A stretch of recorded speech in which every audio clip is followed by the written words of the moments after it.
योगेन चितस्य पदेन वाचा मलं शरीरस्य च वैद्यकेन योपाकरोति प्रवरं मुनीनां पतञ्जलिं प्राञ्जलिरानतोऽस्मि आबाहु पुरुषाकरं शङ्खचक्राशिधारिणं सहस्रशीर्षं श्वेतं प्रणमामि पतंजलि। आज का विषय है योग के 3 प्रमुख मार्ग और अष्टांग योग अथवा योग के अष्टांग साधन। योग के 3 प्रमुख मार्ग बताए गए हैं, ज्ञान योग, भक्ति योग और कर्म योग। मनुष्य को अपनी बुद्धि, स्वभाव और योग्यता के अनुकूल इनमें से कोई एक मार्ग चुन लेना चाहिए। जिसका अधिक झुकाव ज्ञान की तरफ है उन्हें ज्ञान मार्ग अर्थात संसार के विषयों का सम्यक परिशीलन करते हुए उन सबों से शरीर और मन से भी अपने को पृथक बोध कराना चाहिए। जो भाव प्रधान है उनके लिए भक्ति मार्ग है, अर्थात श्रद्धा और भक्ति पूर्वक ईश्वर की उपासना में रत रहना। इस मार्ग से भी साधक मुक्ति प्राप्त कर सकता है। जो लोग अधिक कर्म या कठिन साधना करने योग्य हैं उनके लिए कर्मयोग है। तपश्चर्या, स्वाध्याय और ईश्वर प्रणिधान इनके मुख्य अंग हैं। कर्मयोग या क्रिया योग भी मुक्ति का साधक है। हाँ, इन मार्गों का अवलंबन सच्चे मन से होना चाहिए। योग के 3 मार्ग जैसा पहले कहा जा चुका है, जब तक मनुष्य के चित्त में विकार भरा रहता है और उसकी बुद्धि दूषित रहती है, तब तक वह तत्व ज्ञान नहीं प्राप्त कर सकता। शुद्ध हृदय और निर्मल बुद्धि से ही आत्मज्ञान उपलब्ध हो सकता है। सांख्य योग के मतानुसार मुक्ति के लिए प्रज्ञा आवश्यक है। प्रज्ञा का अर्थ है आत्मदृष्टि के द्वारा इस सत्य का दर्शन कि आत्मा नित्य मुक्त शुद्ध चैतन्य स्वरूप है और शरीर तथा मन से सर्वथा भिन्न है। परंतु यह दृष्टि तभी हो सकती है जब अंतःकरण पवित्र हो अथवा सर्वथा निर्विकार, शुद्ध और शांत हो जाए। चित्त की शुद्धि और पवित्रता के लिए योग 8 प्रकार के साधन बतलाता है। ये अष्टांग मार्ग या योग के अष्टांग साधन कहलाते हैं। ये है यम, नियम, आसन, प्राणायाम, प्रत्याहार, धारणा, ध्यान और समाधि। ये 8 योग के अंग कहलाते हैं। सर्वप्रथम यम। योग का प्रथम अंग है यम। इसके निम्नलिखित उपांग है। अहिंसा अर्थात किसी जीव को किसी प्रकार का कष्ट नहीं पहुंचाना, यह अहिंसा है। मन, वाणी, कर्म किसी भी प्रकार से किसी को नुकसान न करना। सत्य अर्थात किसी से किसी तरह का झूठ न बोलना या जो अपना कर्तव्य है उसमें किसी प्रकार से असावधानी को न बरतना, हमेशा अपने कर्तव्य के प्रति सावधान रहना, अस्तेय अर्थात चोरी नहीं करना, ब्रह्मचर्य अर्थात विषय वासना की ओर नहीं जाना, और पांचवा है अपरिग्रह अर्थात लोभवश अनावश्यक वस्तु ग्रहण नहीं करना, बहुत धन इकट्ठा नहीं करना। ये सब साधन सर्वविदित है, अतः उनकी विशेष व्याख्या आवश्यक नहीं है। तथापि योग में इसकी विस्तृत विवेचना की गई है।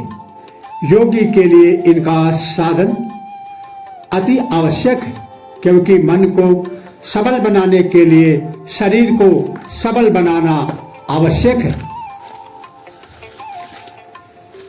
जो काम, क्रोध, लोभ आदि विकारों पर विजय प्राप्त नहीं कर सकता, उनका मन या शरीर प्रबल नहीं रह सकता। इसी तरह जब तक मनुष्य का मन पाप वासनाओं से भरा और चंचल रहता है, तब तक यह किसी विषय पर चित्त एकाग्र नहीं कर सकता। इसीलिए योग या समाधि के साधक को सभी आसक्तियों और कुवृत्तियों से विरत होना आवश्यक है। दूसरा अंग है नियम। योग का दूसरा अंग है नियम या सदाचार का पालन। इसके निम्नलिखित उपांग है: शौच, बाह्य शुद्धि अर्थात शारीरिक शुद्धि जैसे स्नान, पवित्र भोजन के द्वारा, तथा अभ्यंतर शुद्धि अर्थात मानसिक शुद्धि जैसे मैत्री, करुणा, मोदिता आदि के द्वारा। संतोष अर्थात उचित प्रयास से जितना ही प्राप्त हो उसमें संतुष्ट रहना। तप जैसे सर्दी, गर्मी आदि सहने का अभ्यास। कठिन व्रत का पालन करना आदि। अपने लक्ष्य को पूरा करने में कितना भी कठिनाइयां आए, परेशानियां आए, उसको सहन करते हुए अपने लक्ष्य की ओर बढ़ना। स्वाध्याय नियम पूर्वक धर्म ग्रंथों का अध्ययन करना और विशेष करके अपने कर्म के ऊपर ध्यान देना, अपना अंतःकरण, अपने आप का अध्ययन करना, ईश्वर प्रणिधान, ईश्वर का ध्यान और उन पर अपने को छोड़ देना, अपने आप को ईश्वर के प्रति समर्पित कर देना। तीसरा अंग है आसन। आसन शरीर का साधन है। इसका अर्थ है शरीर को ऐसी स्थिति में रखना जिससे निश्चल होकर सुख के साथ देर तक रह सकते हैं। नाना प्रकार के आसन होते हैं जैसे पद्मासन, वीरासन, भद्रासन, सीधासन, शीर्षासन, गरुड़ासन, मयूरासन, शवासन आदि। इसका ज्ञान किसी प्रशिक्षित अध्यापक से ही प्राप्त करना चाहिए। चित्त की एकाग्रता के लिए शरीर का अनुशासन भी आवश्यक है, जितना मन का। यदि शरीर रोग आदि बाधाओं से पूर्णतः मुक्त नहीं रहे तो समाधि लगाना बड़ी ही कठिन है। अतएव आरोग्य साधन के लिए बहुत से नियम निर्धारित हैं जिनसे शरीर समाधि क्रिया के योग बन सके। शरीर और मन को शुद्ध तथा सबल बनाने के लिए तथा दीर्घायु प्राप्त करने के लिए योग में नाना प्रकार के नियम बतलाए गए हैं। योगासन शरीर को निरोग तथा सबल बनाए रखने के लिए उत्तम साधन है। इन आसनों के द्वारा सभी अंगों विशेषतः स्नायु मंडल इस तरह बस में किए जा सकते हैं कि वे मन में कोई विकार उत्पन्न नहीं कर सके। चौथा अंग है प्राणायाम। प्राणायाम का अर्थ है श्वास का नियंत्रण। इस क्रिया के 3 अंग होते हैं। पूरक, पूरा श्वास भीतर खींचना। कुंभक, श्वास को भीतर रोकना। और रेचक, नियमित विधि से श्वास छोड़ना। इस क्रियाओं का ज्ञान सिद्ध गुरु से ही प्राप्त हो सकता है। श्वास के व्यायाम से हृदय पुष्ट होता है और उसमें बल आता है। इसे चिकित्सा विज्ञान भी स्वीकार करता है। योग इस दिशा में और भी आगे बढ़ता है और चित्त एकाग्र साधन के लिए प्राणायाम का निर्देश करता है, क्योंकि इस प्राणायाम के द्वारा शरीर और मन में दृढ़ता आती है। जब तक श्वास की क्रिया चलती है तब तक चित्त भी उसके साथ चंचल रहता है। जब श्वास वायु की गति स्थगित हो जाती है तब मन भी निष्पन्द या स्थिर हो जाता है। इस तरह प्राणायाम के अभ्यास योगी बहुत देर तक अपनी सांस रोक सकता है और समाधि की अवधि को बढ़ा सकता है। 5वां अंग प्रत्याहार।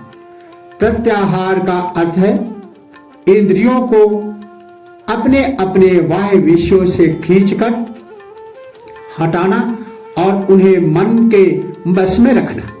जब इंद्रियां पूर्णतः मन के वश में आ जाती हैं तब वे अपने स्वाभाविक विषयों से हटकर मन की ओर लग जाते हैं। इस अवस्था में आंख कान के सामने सांसारिक विषय रहते हुए भी हम देख सुन नहीं सकते। रूप, रस, गंध, स्पर्श, शब्द का कोई भी प्रभाव मन पर नहीं पड़ता। यह अवस्था बहुत ही कठिन है। यद्यपि यह असंभव नहीं है, इसके लिए अत्यंत दृढ़ संकल्प और प्रौढ़ इंद्रिय निग्रह की साधना आवश्यक है। उपर्युक्त 5 अनुशासन यम, नियम, आसन, प्राणायाम, प्रत्याहार बहिरंग साधन कहलाते हैं। यह बाहरी अंग है। यह विशेषकर शरीर के लिए होते हैं। शरीर को स्वस्थ रखने में इनका अहम योगदान है। शेष 3 धारणा, ध्यान और समाधि अंतरंग साधन कहलाते हैं, क्योंकि इनका योग समाधि से सीधा संपर्क है। धारणा। धारणा का अर्थ है चित्त को अभीष्ट विषय पर जमाना। यह विषय बाह्य पदार्थ भी हो सकता है, जैसे सूर्य या किसी देवता की प्रतिमा, और अपनी शरीर भी, जैसे अपनी नाभि या भौहों का मध्य भाग भ्रिकुटी पर ध्यान को जमाना, या किसी विषय पर दृढ़ता पूर्वक चित्त को एकाग्र करने की शक्ति ही योग की असल कुंजी है। इसी को सिद्ध करने वाला समाधि अवस्था तक पहुंच सकता है। 7वां अंग ध्यान। इसके बाद भी अगली सीढ़ी है ध्यान। ध्यान का अर्थ है ध्येय विषय का निरंतर मनन, अर्थात उसी विषय को लेकर विचार का अनवच्छिन्न, अर्थात अनवच्छिन्न का अर्थ होता है लगातार प्रवाह। इसके द्वारा विषय का स्पष्ट रूप से ज्ञान हो जाता है। पहले भिन्न भिन्न अंशों या स्वरूपों का बोध होता है, तदनंतर अविराम ध्यान के द्वारा संपूर्ण चित्त आ जाता है और उस वस्तु के असली रूप का दर्शन हो जाता है। इस तरह योगी के मन में ध्यान के द्वारा ध्यान करने जो वस्तु का यथार्थ स्वरूप प्रकट हो जाता है। आठवां और अंतिम अंग समाधि। योगासन की अंतिम सीढ़ी है समाधि। इस अवस्था में मन ध्येय विषय में इतना लीन हो जाता है कि वह उसमें तन्मय हो जाता है और अपना कुछ भी ज्ञान नहीं रहता। ध्यान की अवस्था में ध्यान करने योग्य विषय और ध्यान की क्रिया ये दोनों अलग अलग प्रतीत होते हैं, परंतु समाधि की अवस्था में ध्यान की क्रिया का पृथक अनुभव नहीं होता। वह ध्येय अर्थात ध्यान करने योग्य विषय में डूबकर अपने को खो बैठती है। इस अवस्था में केवल ध्येय मात्र रह जाता है। समाधिस्थ योगी को यह भी पता नहीं रहता कि वह किस वस्तु के ध्यान में मग्न है। यहां एक बात ध्यान देने की है, योग का लक्षण किया जा चुका है, चित्त वृत्ति का निरोध। अभी जिस समाधि का वर्णन किया गया है वह इसी साधे चित्त वृत्ति निरोध का साधन है। धारणा, ध्यान और समाधि ये तीन योग के अंतरंग साधन हैं। इन तीनों का विषय एक ही रहना चाहिए, अर्थात एक ही विषय को लेकर पहले चित्त में धारणा, तब उसी पर ध्यान और अंत में समाधि होनी चाहिए। तदेव एकत्र संयमः। मानव के व्यक्तित्व का सर्वोत्तम गुण है आत्मसंयम। जब ये तीनों एक साथ मिल जाते हैं तो उसी को संयम कहा जाता है। योगी के लिए आत्मसंयम बहुत आवश्यक है। आज इतना ही। इसी के साथ ओम नमः शिवाय। जय श्री कृष्ण।